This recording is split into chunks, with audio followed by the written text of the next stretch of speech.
Welcome to Cactus Crossfire, your go-to for hot takes and prickly debates.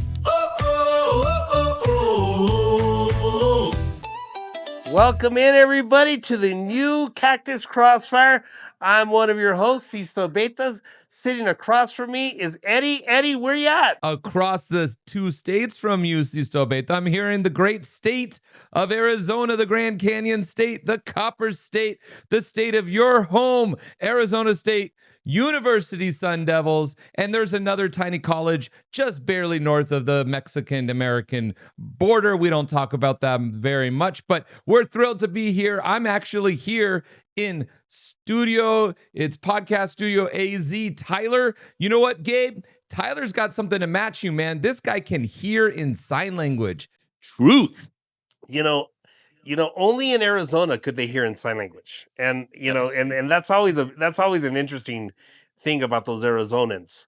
Because the sun's so bright, they're closing their eyes. They have to use all their other senses. And that's the beauty about being in the sun in the Southwest. We have gorgeous sun all the time, and it gives Eddie that wonderful glow. And I think it did something to help him keep that big old head of hairs. So there you go. Red light therapy, brother. Red light therapy. I hear it does wonders. I'm just trying it out. I'm not sure if that's covered under our health plan, Eddie, but we'll work on it. We'll work on it. So, Eddie, it's been a while since we've been together. Last time we just wrapped up a interview with the gubernatorial candidate, Sam Bregman, here in New Mexico. But the interesting thing is that the politics is popping, man. We just come out of having a amazing State of the Union. But a lot of folks talking about that. We're right on the heels of the Texas primaries, which everybody seems to be talking about. And at the same time, the president made a decision to, take out a regime in Iran. So we've got a lot to talk about today, buddy. There's a lot to talk about, Sisto. And you're bearing the lead. You're bearing the lead. The most important thing ever happened in this country in 46 years. And that's the USA men's hockey team took their arms and squeezed the life out of every Canadian citizen in the entire world. I drink Canadian tears for breakfast, Sisto. It's glorious. You drink Canadian tears, but at the same time, you're still trying to bring back the Canadian suit, so the Canadian tuxedo. So there you go. Only my wife would let me, but unfortunately, she don't like that Canadian tuxedo. Well, let's talk about this, Eddie. Let's get into this. So we had a State of the Union, and the president delivered his State of the Union. A lot of hoopla around it of whether or not folks were going to be, sticking around, being around for the State of the Union. A lot of members didn't show up. A lot of folks did show up. We had a lot of folks that were talking about not being around. Some people were heckling the president. Some members were excused from the body. But, if anything the president is good at is political theater, right? Oh, boy. And this this is the biggest event for him. This is his Super Bowl. This is his moment to keep the American public captive for 100 minutes. So what are your thoughts? Do you think that the State of the Union is still as important as it's always been? Well, I mean, listen, it is an unnecessary sort of exercise in political engagement between two of the three important bodies of our government, right? And we respect the executive and the legislative. They come together and talk about these things. Listen, President Trump has always been a phenomenal entertainer. Like, that's something that no one can take away from him. I don't know if he believes the stuff that he does sometimes. I don't know if he truly holds true to some of the characterizations he makes about people, which are awful. He's an entertainer, and he took the State of the Union, and I felt like it was the Oprah Winfrey Show. He's giving out, medals to this person, medals to that person. He's giving out, making up new programs, saying it's not after. I mean, it was hilarious. It was entertaining. And I think it did. I think it did the most important thing for the Republican Party that it needed to do, Sisto, which was try to activate their base. 200 days out from the primary, there's no excitement about Republican candidates across the nation. There's this lull. Democrats have this, inspired, youthful vigor that's coming through the primaries. We'll see how they play out in a head-to-head in a general. But that excitement gap had to be closed somewhat. Right. And so he did what he needed to do. He talked about the economy. You and I talk about this every single episode. Politicians, shut up and talk about the economy, because that's all that people care about. That is all that people care about. And that's what he did. And that's what he did, Sisto. The interesting thing about this is, you call it the president's State of the Union. I'm calling it his state of imagination. It was like what, and you're exactly right. It was like watching Willy Wonka pass out golden tickets to people, and we were just waiting to see whether we saw Veruca Salt or one of the other characters get stuck in a pipe somewhere along the way. Unfortunately, in our instance, the Veruca Salt is the American public. We're getting stuck in the imaginative dream of Donald Trump through his State of the Union. Yes, he talked about the economy, and God bless him. He must be watching this podcast and thinking, I got to pick something up from those guys, except for the fact that the president, when he talks about the economy, is not the economy, which is the true economy that everyday Americans are living and working in. I mean, the fact that he's telling people that gas prices are coming down, that we're starting to see that he saw gas prices at $1.98 when he was in Iowa. There wasn't a gas station near him in Iowa that had a $1.98. I think it was still topping out of $3 a barrel, $3 a gallon. I think he was thinking it was diesel, Sisto. It might either that or how many watts they were trying to charge their electric cars for. I mean, and it's only he made a lot of accusations about the economy, which it becomes more and more evident to us as time goes on how President Trump has never lived in the reality of the working class American at any given moment, nor can he even relate his own economic policies to everyday Americans. So what is he going to do? He's just going to dream something up and say this is what it is and try to sell it to us and make us believe it. But so you're telling me that $1,776 to each young person for a savings account to get the American public revitalized. 1776. How creative of his Trump saving account, which he apparently didn't come up with for the moniker. But he's doing things that, I have to give him some credit on some fronts. I love the conversations he had about fraud and waste. You and I have dug into this. Fraud and waste are replete throughout every state, throughout every branch of government, and it needs to be taken seriously. I love what he's doing about energy independence and talking about these data centers that need to get built up in our communities so we're not relying on Chinese, Russian, and Indian technology to store our personal information on and as a way to generate new energy. What a great idea. So he did a couple of things that I thought were really great, right? Right? When you're cooking up fantasy plans, that's great. I mean, you're talking about. Everything in Congress is a fantasy plan, Sisto. How that is. But at the same time, Eddie, those plans are debated. They're voted on. They're vetted. There's a whole scoring system. I mean, this guy threw out there these savings plans the savings plan that he's got.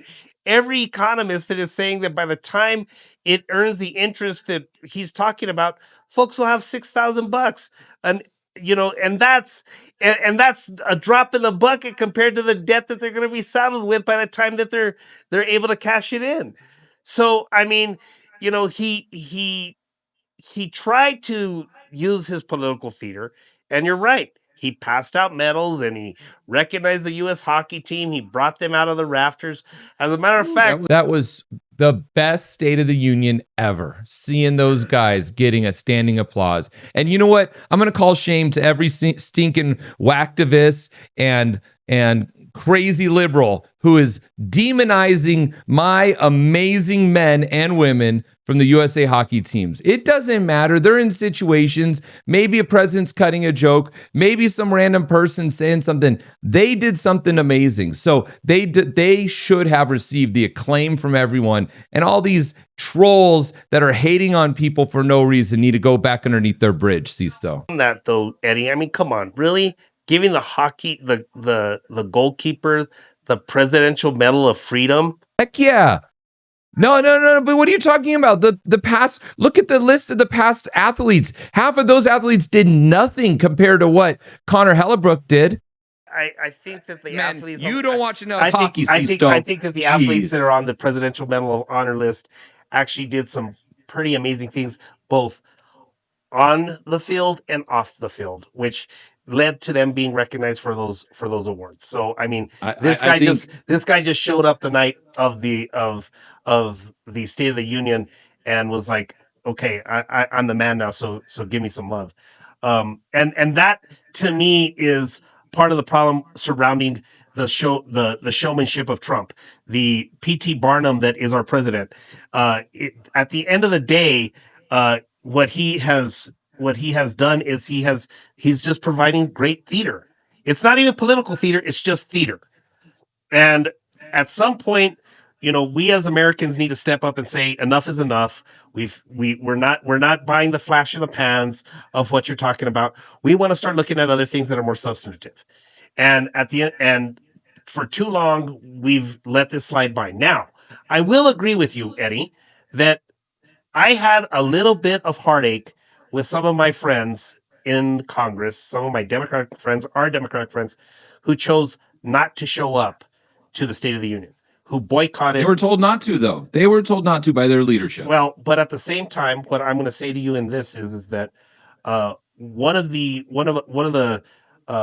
an old political negotiator told me a long time ago that he advised this to President Bush. President Bush was saying, I'm not talking to this foreign country now, I'm not talking to that foreign country, I'm not going to talk to these people, I'm not going to negotiate, I'm not going to do anything. And it says, well, Mr. President, if you keep going down that road, the only person you're going to be talking to is the Vatican. And at some point, our elected officials have to sit there and they have to listen to the opposition's opinion. You don't have to agree with it. You don't have to stand up and clap. You don't have to, but you have to show that you're willing to engage in the conversation.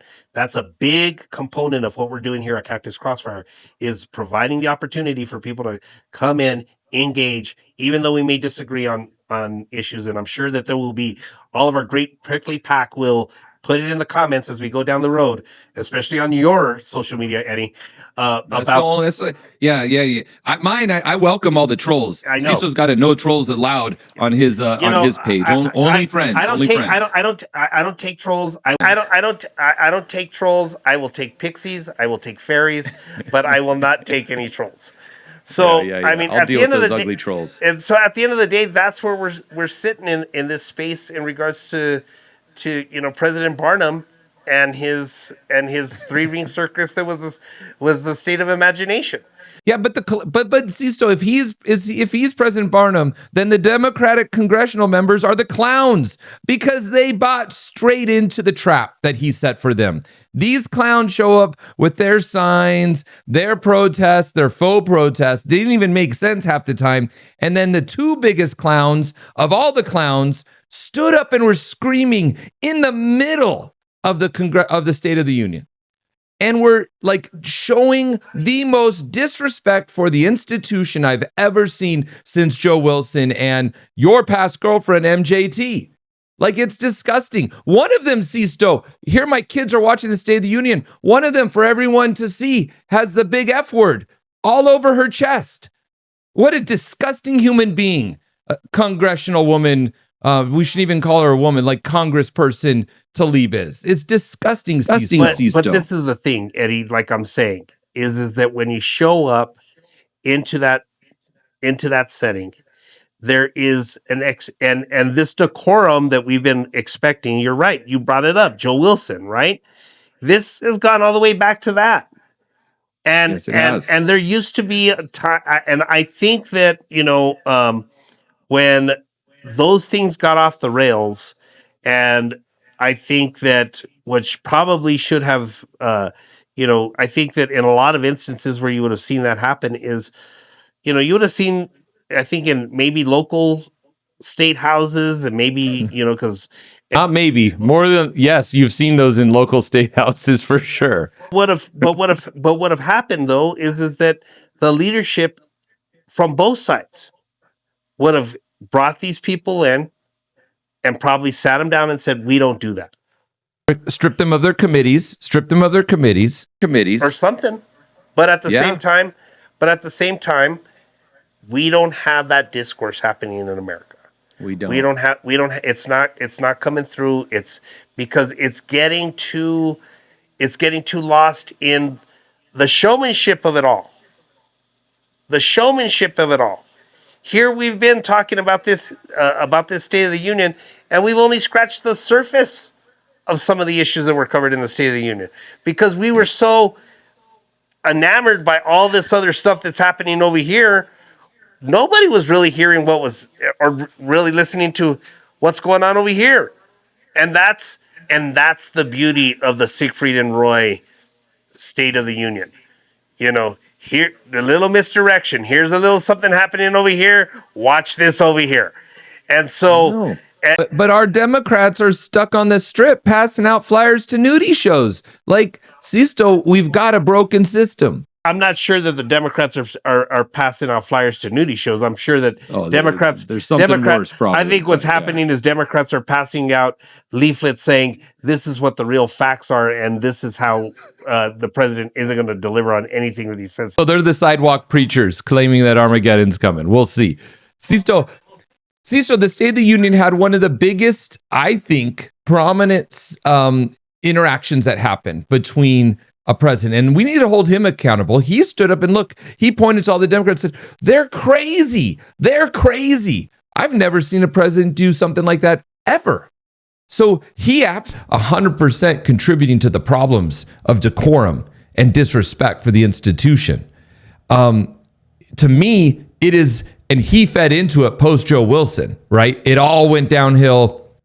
Tea Party Republicans threw what seemed to be common sense into the Boston Harbor and let it dissipate away. And now here we are as a country that can't talk and be next to each other. I think, Sisto, from an analytic perspective that I'd love to know your thoughts on, he's given red meat to the Republicans. He's saying, hey, if you believe that this government should stand and protect and defend every U.S. citizen before any undocumented individual, stand up and applaud. And he baited the Democrats on this.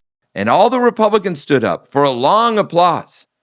And he's standing there in true Siegfried and Roy fashion, Sisto, pointing to them and saying, look, they're just sitting on their hands. They don't believe that the government should defend U.S. citizens above non-U.S. citizens. Mm-hmm.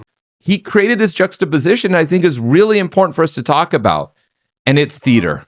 It's interesting. Well, we're going to get into how the rallying of the troops he did, because we had primaries recently in some of these big states and some of these big red states, and we saw how well the rally cry was out there for some of these beloved candidates of the president. But before we get to that, is that all of these issues, you're talking about immigration, you're talking about affordability, we're talking about public safety, trust in our institutions. Here in the West and in the Southwest, a lot of these issues that he's talking about, and he's saying, like you brought up in regards to immigration, is he really defending the border? Has he really made that big of a dent? No, because even today, as we're filming this episode, okay, his DHS secretary, Kristi Noem, has been getting grilled left and right. Your girlfriend. My new girlfriend. And just so that my Democratic friends understand, every time I date one of these Republican women or I have an attraction towards them, they lose their job. So I'm helping the party out. That's all I'm saying.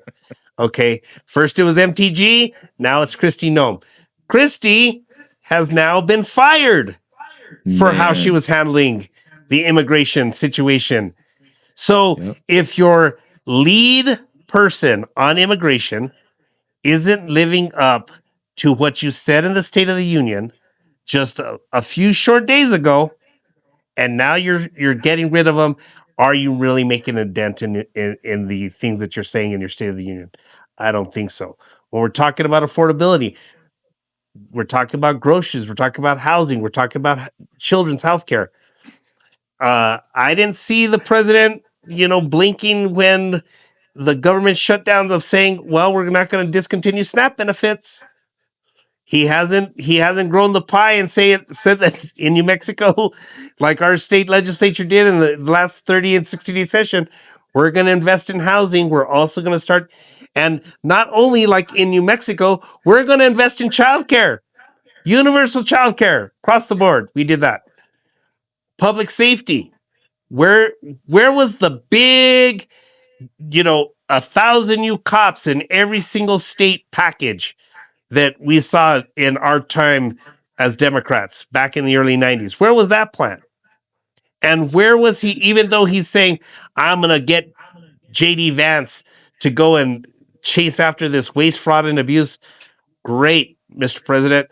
Let's start with, even though he was saying all of these members of Congress have ingratiated themselves and they've got all these insider trader things happening. Mr. President, how many deals has your family cut during this administration? Did you notice that they were like zeroed in on Elizabeth Warren? And she's Elizabeth Warren. I think that she's got the strangest like head movement I've ever seen from any human. Like, who Quagmire is from Family Guy, right? She's like clapping at his, and her head's moving like Quagmire, like hide, diggity diggity, whatever she does. But like, she was so excited to hear that. But you're right. I'm sure Trump and his family have like the most shady dealings, internal dealings than any member. But, hey, he stood up and talked about it. So good on him, I guess. We'll see. What about, before we move on, did you even watch Governor Spanberger's retort? No, because I was too busy watching Alex Padilla's retort in Spanish. Okay, that's better. I'm sure he did better. But this is what I want to bring up, because we talked about immigration a couple episodes ago. And remember, I'm like, first of all, the terminology that people keep using, right? We started with an illegal alien, right? And that the phrasing around that, right? Then it went to undocumented immigrant, and then it was there was something. But Spanberger came out with a new iteration, Sisto. Did you hear this? This is, we need to stand up for people who aspire to be American. This is the new, softer, gentler phrasing.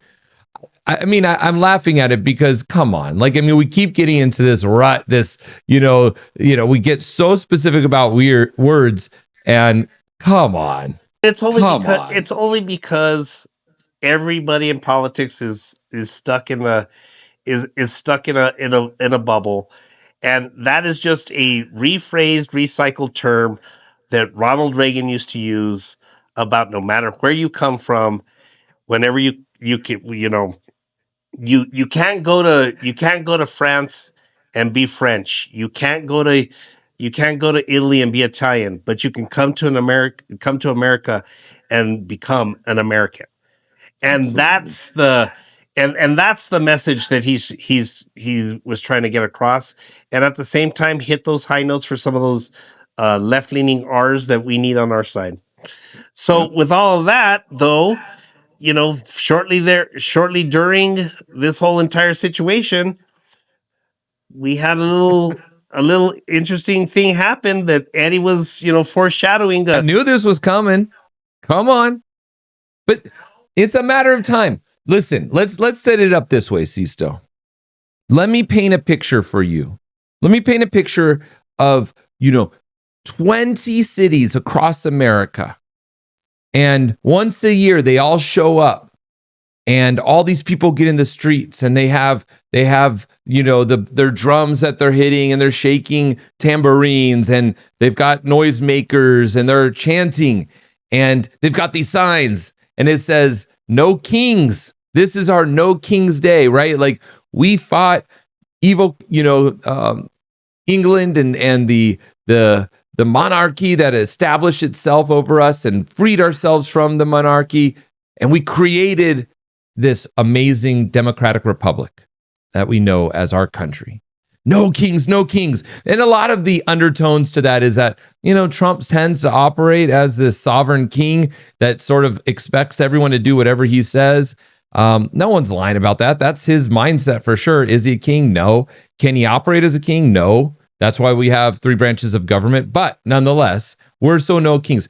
But then we look at the globe and we see superpowers that intervene and take out kings, oppressive, evil kings that are torturing their people, that are creating terrorism on our country. And the same people, Sisto, that are out there in the streets saying no kings, are now saying, no, give us back the king of Iran, the Ayatollah, give us back the king of Venezuela, the king drug dealer of Venezuela, Maduro, right? I think it's baloney. I think the hypocrisy that's replete with these crazy protesters is now coming to bear because it doesn't make any sense. And honestly, let's be clear. It's either people that just hate Trump no matter what, they're going to oppose him no matter what, right? They just hate him. Or it's anti-Jew stuff, man. Eddie, I get it. But it's not fair to say that these no kings folks would be cheering for a violent overthrow of the government. Why not? What? That's what we did. No. In order to get our freedom as a country, we had a violent overthrow of our government. But come Eddie, on. Nobody wants to go back to those days, okay? Nobody wants to go back to an American Revolution. Nobody wants to go back to a civil war. Nobody wants those types of things. I think the whole No Kings movement is more about folks that are living within a democracy not standing up to an authoritarian regime that is starting to happen. That's the idea behind the No Kings movement. But in America, just in America. But because we're in a democracy. But how you're framing it, though, Eddie. But the way you're framing it, though, is what happened with Iran and what happened with Venezuela. Venezuela is in Venezuela. You had a democracy that was taken over by an authoritarian regime. A king? Well, you could say a king, but at the same time, it became a dictatorship. Kingpin, we should say. And so, but then you had a completely Sharia regime in Iran. Now, yes. A lot of my friends got very afraid. A lot of folks have been worried about, where this war is going to land and where it's headed. Okay. Yet again, these two countries, it's about one simple product out of both of these two countries: oil. Okay, oil for Puff Daddy. We're trying to support. Well, Puff Daddy. I don't know if it's for Puffy, if it's for who it is for, but it's about oil. And right now, what we've done is the Saudis have been very clear about their worry about the United States stepping into the economic stream of Arabian oil, and have now started to prop themselves up as the defenders of Sharia law throughout the Arab world. And that is not, I don't think that that's something that is happening just because they're great neighbors. I think it's because Saudi Arabia knows that they've got about 10 years left on their oil reserves in their country. And they're like, why don't we just go next door? Just like our friends from Texas in the West here, like to slant drill into New Mexico, hit those oil pockets and do some slant drilling and get that oil and gas that they like so much in Texas along our border. That's exactly what the Saudis are going to be doing in Iran. And right now, the president, for as much as he proclaims American strength and power in regards to this war, and where he's wasted more than half the United States armory on bombing in Iran. And So much to the point that the Department of War, because it used to be Defense, now is saying we have to figure out how we're going to replenish all of the weapons that all the munitions that we've lost. Well, I'll tell you that first of all, do not buy Chinese munitions, Sisto, because apparently that stuff is defective, and Iran's finding that out right now. Second of all, the entire Middle East. This is what's crazy to me also. You have Turkey now. Turkey coming in support of the actions that we're doing against Iran. Iran and the extreme terrorism that they have been inflicting on their people for what, 40 plus years, right, Sisto? They themselves are now confronted with not just the leaders of Israel and US, but Turkey is stepping up. Like you said, Saudis, Qatar, Egypt, Bahrain, Jordan, all these countries are now looking and saying, stop, we need to get rid of the Haman, right? We need to get rid of this terrorist who ran this country, funded terror cells all over the world. Finally, truth comes to bear. And these are things that all of our presidents have wanted to do. Biden wanted to do this. Obama wanted to do it. Clinton wanted to do it. Every single one of them wanted to, Sisto. Now, I get what you're saying. There is always ulterior motives, and there's always business interest in all of this. But just for 1 second, why as a country can't we step back and say, you know what? We got rid of two evil people. And people keep pointing to Iraq. But I'll tell you, Baghdad is thriving right now. People don't realize this. Baghdad is thriving, and people need to understand that the leadership growing in Iraq is moving in the right direction. Nothing's perfect. But the other thing about what you're asking for our listeners to do and our viewers to do is, Eddie, is to just approve of military operations without thoughtful considerations of the ramifications. Well, what is a thoughtful consideration? And I think that's disingenuous to put out there for anyone, because it's obvious by what I just said to you. The president did not plan this attack on Iraq. So much to the point that now he has, he wanted us to stand up and clap about protecting Americans. First, guess what? We've depleted our munitions. How are we going to protect Americans now? How are we going to do it? And that's why I'm telling you, Eddie, it's not and our viewers, look, we have fun, but at the same time, understand public policy is not easy. It is not easy. As easy as you think it is, it's not. And it's more nuanced than what we would even believe. But what's the economic effects that are happening right now? Well, right here in New Mexico, yesterday a couple of days ago in the cover of the Albuquerque Journal, how this energy war that is about to play out because of what's happening in Iran, that whole energy situation is going to drive the prices of oil and gas up. Yep. Okay. Wait. Are you telling me oil and gas is going to get more expensive? So what we produce out of New Mexico is going to create even more revenue for the great state of New Mexico? You got it, buddy. All right. So New Mexicans are rejoicing in the streets. Let's go. At the same time, we're rejoicing in the streets financially because we were projecting a $55 a barrel revenue bump, right? That was the low end of what we thought we were basing our number in. According to the experts, we may hit $100 to $110 a barrel. Do the math, folks. We went from 55 to 100 because of one attack on another oil-producing country. This is two oil-producing countries in the next couple of years. Now, I'm going to remind my friends in New Mexico, we've got to be very cautious. We have to be very cautious about this when it starts happening, because they take these reserves in, we may get a nice big bump, but then they are able to flood the market in the next 6 years, which then we will have a downturn in revenues in New Mexico again. Sisto, could we pivot on that? Because I think it's a great point. I think it's something in the Southwest people need to talk about more often.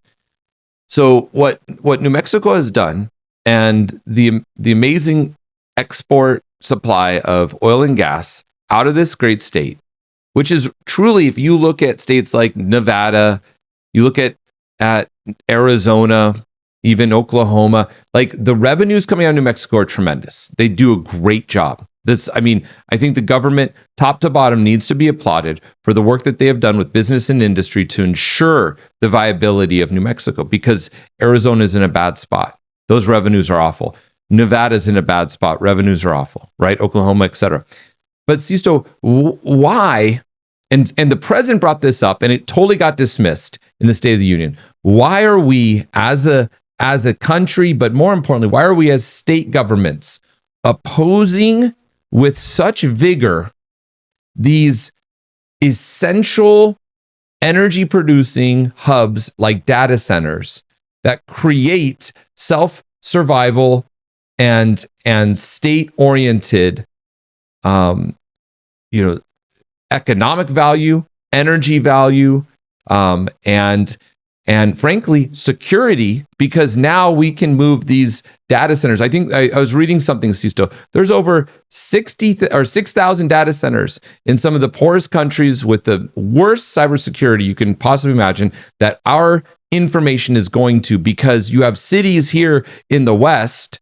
And you know what? I'm going to call them out, right? You got cities all over Arizona, Scottsdale, Phoenix. I don't know how it is in Albuquerque, but these cities need to start opening their doors and bringing in these data centers. See, so wasn't there a commercial for a community near where you used to grow up with Facebook, with Meta, with their data centers and what they built up in more of the southern portion of New Mexico? That's what we need more of, because it's energy preservation in our localities. It's a double-edged sword when you're talking about data centers in a state like New Mexico, right?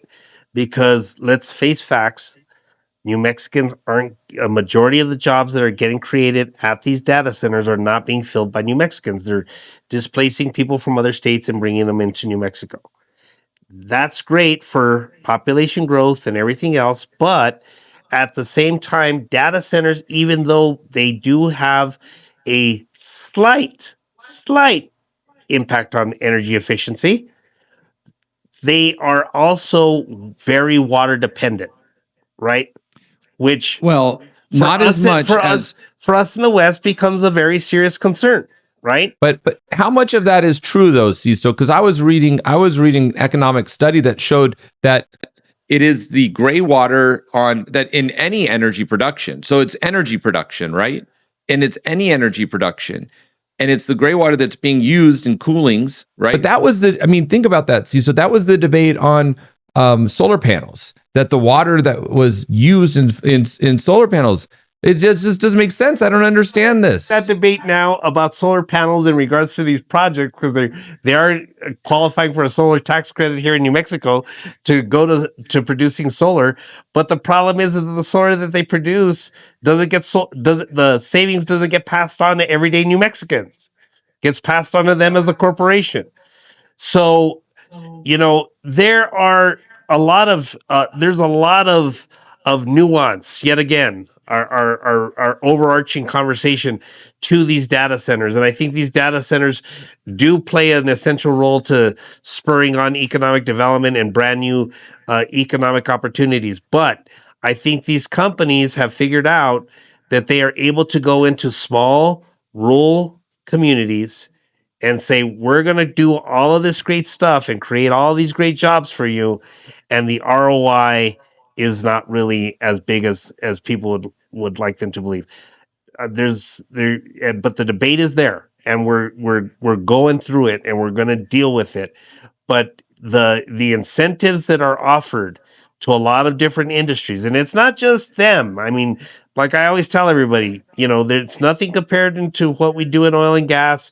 nothing compared to what we do in film. It's not anything compared to what we do in solar or wind, Agriculture. agriculture. All of these things, everything's got a subsidy, right? That's why the people hire guys like you and me to help them get those subsidies. And we have to just be, we have to be honest with folks, and we have to be transparent. And I think that that's where you see a lot of our friends on the left get lost in translation, because one, they don't think that they're being completely transparent about how they're managing, how they're explaining to the public what they're going to be doing and how they're going to improve these communities. But at the same time, I think that there are a lot of good actors who are coming to the table with a lot of these projects that are being transparent, that are being honest. And just like everything else in the world, we can't take a few bad actors that have done a few shady deals and equate that to every project that comes down the road. So That's the key right there. I agree. and that's where, you've got to have great people that do a lot of good work, do their due diligence, get those actuaries in, have them really crunch the numbers before we start, throwing the baby out with the gray water. Let me ask you. Let's switch. I'm gonna go back to beating up on our party a little bit. I saw a statement. There are anti-Semites in the Republican Party. True. The Democratic Party is anti-Semitic. And I sort of take offense to that, because I felt like the Democratic Party has been the voice of Israel, and post-Holocaust just really embraced Jews across the world and in America. But every now I keep looking, and these Democrats, our friend Ruben, he's embracing that anti-Semitic dude up in Maine, that's running for Senate, that's got a Nazi tattoo on him. Now you've got Gavin Newsom coming out and literally says Israel's in a apartheid state. Like, what the hell you talk? First of all, Gavin Newsom goes on some podcasts and talks about how stupid he is, right? His scores on his SATs and how dumb he is as a person, can't even read. And then he comes out pontificating on foreign affairs. Like, I can't imagine that guy making any waves. He's clearly appealing to the craziest wing of the party. But we need Democrats like Fetterman to stand up and start saying, shut up, Democrats. We love Israel. We support our Jews, and we support our Arab nations, and we support peace. You can do both. You don't have to pick one or the other. But it seems like Democrats have lost their mind on this issue, Sisto. What do you think? We've talked about this before, and I'll say it again. Jimmy Carter wrote a book, Palestine, Not an Apartheid, right? And Jimmy Carter's description of, and that's related to the fact that when Jimmy Carter visited Palestine, he saw communities that look very much like the Jim Crow South. When you look at the Palestinians, ultra liberals see the same thing that Jimmy Carter saw. He saw Jim Crow individuals in poverty, struggling under oppressive regime when they look at the Israelis. Now, is that the real deal that's happening here? No, it's not. But you're right.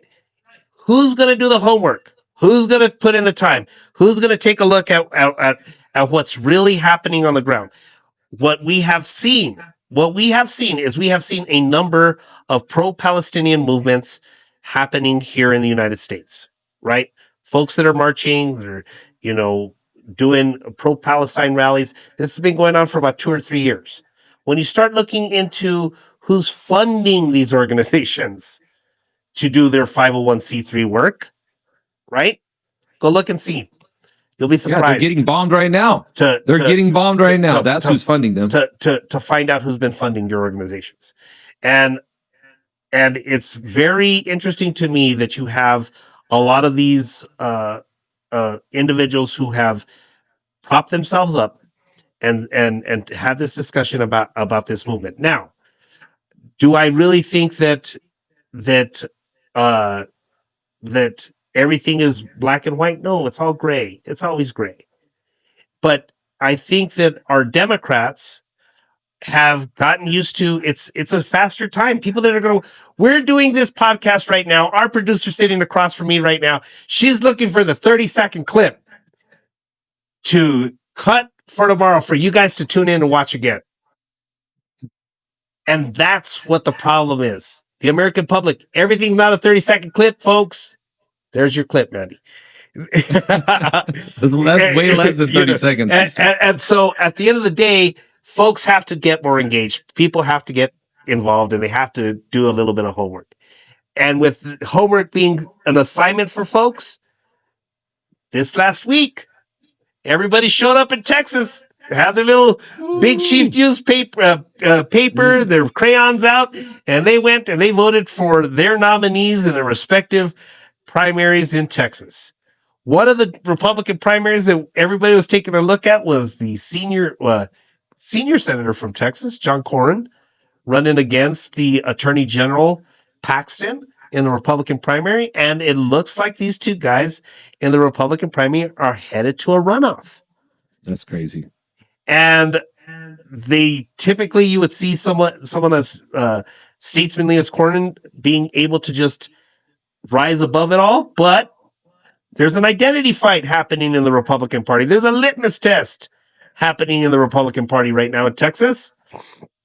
And it's giving Democrats hope that they will be able to turn the tide and win the Texas Senate seat, which would help us regain a partial majority in the United States Senate. What do you think about the other side of that? Well, that I mean, coin? on the other side, the Democratic primary. Well, the Democratic primary, I love my Democratic primary in Texas.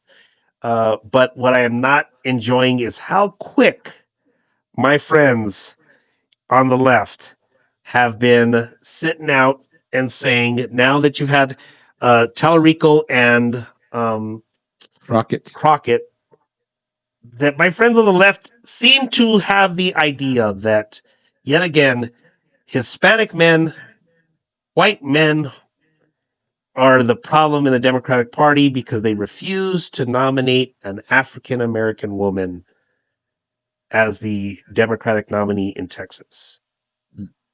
And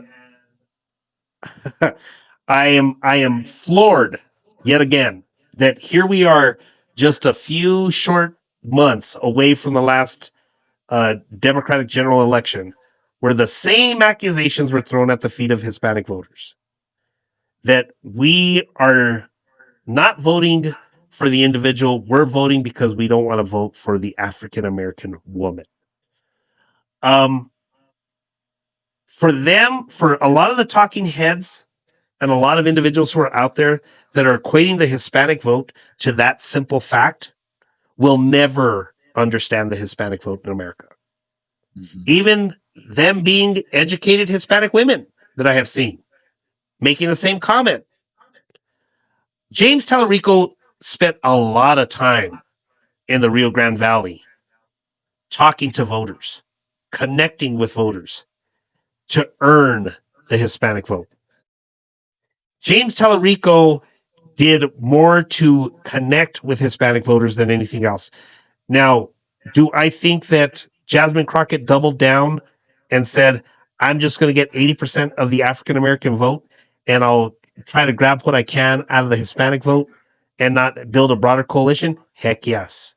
Because if you want to know what the African American vote looked like in that election, look at the vote in Dallas County, in Harris County, where the largest population of African Americans reside, and look at Jasmine Crockett's numbers. It was a numbers game, folks, and I hate to tell you, it's our jobs as consultants to give people pathways to success and to winning. And go ahead.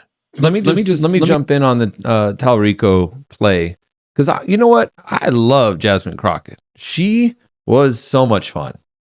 I'll be honest, sometimes I didn't understand what she was saying, but she was a lot of fun as Congresswoman. And I think Congress is going to miss her. I know there's a lot of people that tried to tease her for some of her antics, but her antics, her conversations, her engagement is no different than any other congressperson doing the same type of stuff. She just didn't fit the mold, right, Sisto? She didn't fit the mold that happens down there. But you know what? She was always respectful. She was always engaging and kind, and she asked good questions. But Talrico did something interesting in Texas that I think we have not seen in this country. He is engaging people of faith. And I'm not talking about people from the Islamic faith. He's engaging Christian Catholic voters, bringing them to look at the Democratic Party one more time and consider, is this the type of party that we want from a faith perspective? Because we have run, I've seen this across many of our candidates, we have run away from faith, from God, from the church. And I believe that much of our Hispanic voters, especially in the Southwest, care deeply about their faith and their love for their church and their God. And Talrico tapped into that. And I think that's something that is going unnoticed in the media right now, but something we should talk about. But I think that people need to understand something about Talrico. Just because Talrico's a minister, people are making that the central part of his messaging, right? But what people have to realize, and when you're talking about Hispanic voters, okay, and I think you're talking about voters in general, okay, hope and faith are very similar concepts, okay? Nobody criticized when Barack Obama was running a campaign on hope. And hope is a very theological tenet to faith. And what I think that a lot of people have gotten caught up in is the nuance of Talarico, because Talarico, when he speaks, he's talking from a Christian liberal perspective. Love thy neighbor, love thy friend, regardless of who they are, still love them. And that is something that people, regardless of whether they're gay, regardless of whether they're Muslim, regardless of whether they're black, or regardless of whether they're trans, his faith taught him to love everyone. Mine too. Mm-hmm. I'm the Catholic Hispanic Democrat sitting here on the show. Okay. And I've been to Christian churches where here in New Mexico. I will never forget this. I went to a Christian church probably 5 or 6 years ago. A friend of mine had asked me to go. I said, sure, I'm going to go to this church. I showed up to this church, and immediately this minister starts talking about how gay homosexuals are an abomination. They have no place in having same-sex marriages. When he started down this road, I stood up. Now, imagine if you've ever been to one of these mega churches, my friend liked to sit like kind of in the middle, front row center of this church. And we're sitting right there. I pop up. I wasn't wearing a shirt as bold as this, but I think it was still pretty bold. When I popped up and walked straight out and waited for my friend in the lobby. Very shortly thereafter, his disciples, acolytes, came up to me and said, we noticed that, Pastor noticed that you left service early, would like to see you and talk to you about why you left. And they pulled me off to a side office. He's in there. It's like going backstage at a freaking rock concert, first and foremost, right? And I'm not used to that. I'm used to going, when you were called back to see the priest, he was putting his vestments away and he wasn't sweating, wiping himself down and all this other stuff. And I walk in and he says to me, so I noticed you got up in the middle of my service. Did I see something that offended you? I said, yeah, you did. Oh, well, let me just ask you something. Are you Catholic? I said, yeah, born and raised Catholic my whole life. This is my first time here. He goes, well, don't you believe that? Nope, I don't believe that at all. Because my God and in my church and in the community I grew up in, I was taught to love my neighbor. That love is love. No matter what form it comes in, love is love. And you are not here preaching love. You are here preaching the opposite of that. And I just don't agree with it. So if I don't like something, if I don't like hearing something, I'm going to just stand up and walk away.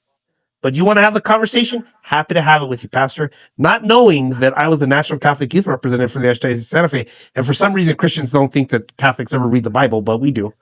And could go for him scripture by scripture. Didn't mind it. But at the same time, it becomes a narrative that becomes quaint in Democratic politics, that you can be a Democrat and be a person of faith. And sometimes those things do lead to problems. I mean, we have a couple of elected officials. We have a very prominent elected official here in New Mexico. He's a deacon in the Catholic Church, and he's in the state legislature, and catches a lot of hell because he doesn't vote with the Democrats on certain issues that are against his faith. That's what has been bugging me currently about some of the extreme parts of our party that hold this true line, right? This stance on faith. It is, we don't believe in church and state. But honestly, I think half of these people would love mosque and state, right? Like there is this hypocrisy. It's almost like, yeah, we'll bend over backwards to someone from a separate faith within the Democratic Party to have all the chances to, pontificate and act in their faith as they want. But why is it that Catholic and Christian Democrats get demonized for acting in their faith? There's a fear in America right now, Eddie. There's a fear in America, and it's justified. It's this Christian nationalism movement that sometimes has developed itself to become very violent in those senses. And I think, but really, is that a real fear, Sisto? I mean, I know we saw some of what was that march in Williamsburg? Like we've seen some of those things, but since then, I don't know if I've seen a lot of that. You could honestly say that maybe even that the violence has now turned on Christian nationalists because of the Charlie Kirk shooting, right? Yeah. So I mean, this is the fear, because I don't know if anybody's ever seen the movie The Book of Eli. It was filmed here in New Mexico with Denzel Washington. I love that movie. That movie is awesome. It's better than Training Day in my opinion. But it was filmed here in New Mexico, Book of Eli, and Denzel Washington plays a blind man who is just the John Wick of blind men. Okay. But you don't realize he's blind until later on in the show. And he has this book that he reads and he's able to quote from. And there's this overlord, Gary Oldman, looking for this very same book. He's paying people a lot of money to find this book. And the book is the Bible. And Gary Oldman tells Denzel, you know what that book can do. You know that book can raise armies. You know that book can do a lot. There's a lot of bad things that have happened over the years in the name of Christianity that we sometimes turn our back on that still holds true today. And a lot of folks use that book for their own advantage, not believing in the words, but because it helps them gain power. And I think that that's what you've seen in some of these instances of Christianity. And those are the voices that are elevated, and it scares people. Yeah. And quite frankly, it scares me too. But as a part of my faith, and I think a part of Talarico's faith, and which is something that I connect with him on, is that we're just trying to be the best person we can today and be better tomorrow. Yep. And that's the basis of it all. But at the same time, what are our friends and our analysts going to do? They're going to cross all of these things and say, "Oh no, it's because they're Catholic and he's Christian and the Hispanics and the Christian." I hate to tell folks, but more Hispanics have become agnostic in the last couple of years than are Christian. More educated Hispanics who are voting are non-faith-based Hispanics. So if that's a portion of the electorate that we're talking about here, okay, that voted in the Democratic primary, and the same goes true in the Republican primary, because I want to talk about that. That's the amazing part to me in the Republican primary. Because in the Republican primary, there was an African-American candidate who was running as well in that primary, got 20,000 votes in the Republican primary. You look at where Cornyn won, he won up and down the Rio Grande Valley with Hispanic Republicans. So was it a fact of that it was a racial vote against the African Americans on both sides, not just in the Democratic primary, but on both sides? Or is it that both candidates that came out as the front runners in both of those races actually had an economic message talking to Hispanic voters, talking to voters in general? And the nuanced stuff is all fun and games, and that's a part of the P.T. Barnum of it all. Well, but Al Green lost. I mean, Al Green, but then think about that though, Eddie. I mean, you had this push out of of African American voters to try to bolster Jasmine Crockett's campaign. And what ended up happening there? Al Green's opponent, young African American. Nobody's talking about the fact that the young African American stood up in that race and they pulled an Eddie Ablisser, and they said when they told them, not your turn, not your time, not your seat. They said, take your sign and sit down. And take your sign and sit down. And they stood up and they ran, and they're winning. Okay. And they're winning. That's testament to this populism thing that we're seeing on both sides of the aisle blow up, really just integrate itself into party politics, primarily primaries. And it is, I think there is something to be said for not over-reliance on intellectualism, not an over-reliance on experience and perhaps, your resume of what you could bring to the table. But I think that's still important. And this populism effort has certainly flipped that on its head. We're seeing people with resumes, right, the size of a minute rice kernel that can't really amount to much on paper, but because perhaps they're energetic, they're youthful, they're exciting, they say things that beat the drum within the heart of the individuals that are out there cheering, it moves that momentum towards these young voters. And you're right. I when I was younger, I sort of capitalized on that populist message. I was definitely not that smart. I was definitely not that experienced. So what did I have to rely on? The energy of a youthful candidate. But is it really helping this country? And I've been critical on youthful candidates in the past. I don't know what direction it's taken, if it's good or bad, but populism certainly is here to stay, Sisto, at least for the time being. And it is affecting every government at every level. Like I say, in my mind, it's lazy consultants that are just jumping on the populism train and not really trying to elevate the debate with their candidates. So that'll be a conversation for another time. But Eddie, we're almost out of time. We got to get to our favorite segment here. Tell me something spicy. Tell me something prickly.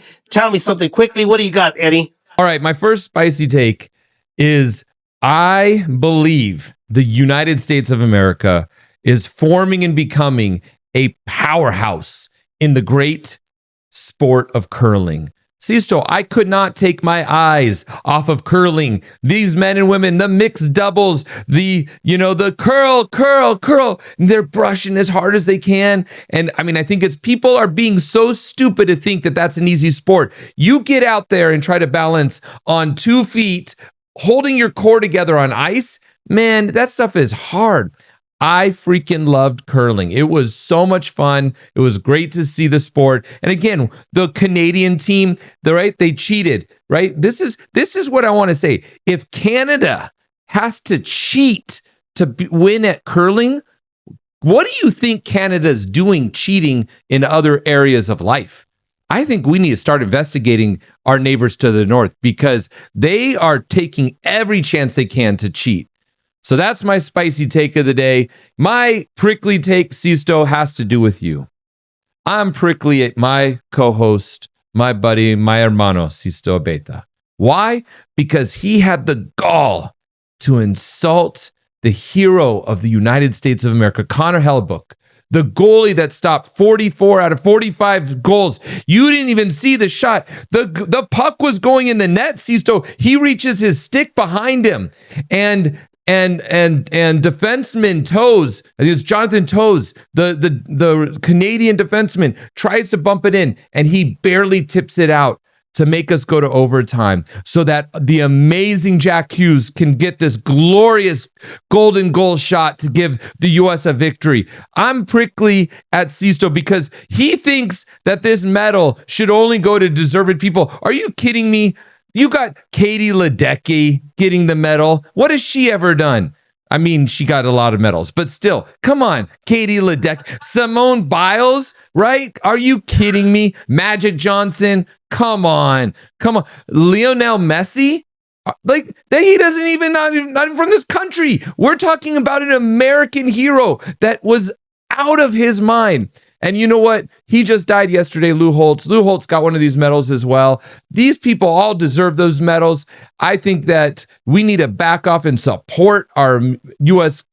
Hockey team, and especially the true Secretary of Defense, Connor Hellebuck. So I'm prickly at my co-host, Sisto. And here, let me tell you something quickly. Here's my quickly take, and then you can come back at me. My quickly take, we need more Democrats like Senator Fetterman. To me, Fetterman look at his numbers. Are you freaking kidding me? You throw up someone like Fetterman up in any presidential year, Democrats are going to wipe the slate clean. But Democrats can't get out of their own way. They look down at their toes and trip and fall like they always do.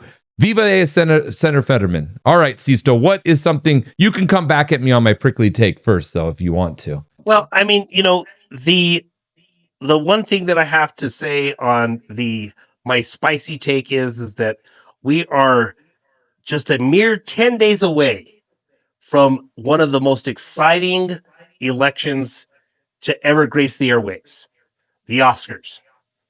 The Oscars are coming. You're going to be able to see me in a black tie and enjoying the Oscars with my friends. Yes. And my podcast of the year goes to? and my spicy take is that you will have more viewers of the Oscars than you did of the State of the Union just a couple of days before. So that's my spicy take. My prickly take is this: is that as much as everybody wants to continue to believe that the Sydney Sweeney hype is over, wait till the next American Eagle ad starts happening, and let's see where those sales for American Eagle are in the next quarter. I think you all are going to be very surprised to see how much of a Sydney Sweeney effect it really was. And quickly, we're going to get down to it. Everybody, Sorry, you're going to say sorry to me? quickly. Eddie doesn't understand that here in the West, we do not watch hockey. Oh, come on.